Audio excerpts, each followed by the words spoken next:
Here we go again. Sony have revealed the PS Plus titles for the month of November 2021. Like always, you'll need to wait until the first Tuesday of the month to grab these, which is November the 2nd. This month includes the first of 3 PSVR extras, which we'll get to very soon. The first game of the month is First Class Trouble, a social deduction game. A better way to describe it would be the evolution of Among Us crossed with Hitman.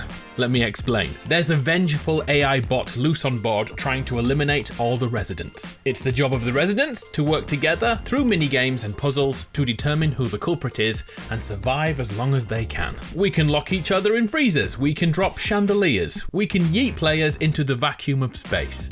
First Class Trouble offers proximity chat, meaning if you have a mic, you can hear each other when close together, but as that distance between you grows, the voices become quieter until they can't be heard at all. There's also text chat and emotes for those who don't like using a mic.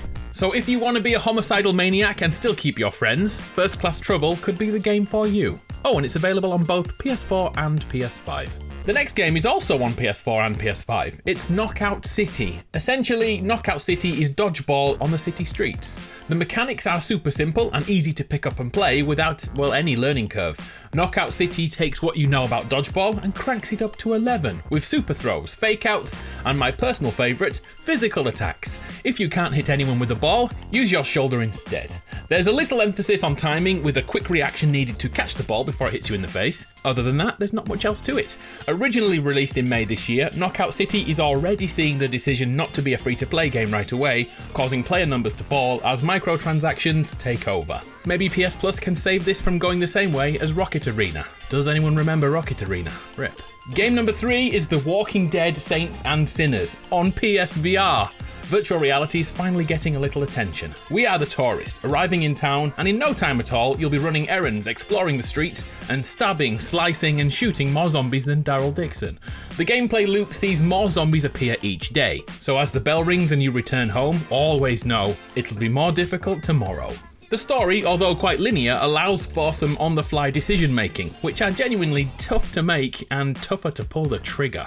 These choices lead to 3 different endings, with other versions of those depending on who stays alive in your story. So there is replayability past the zombie culling.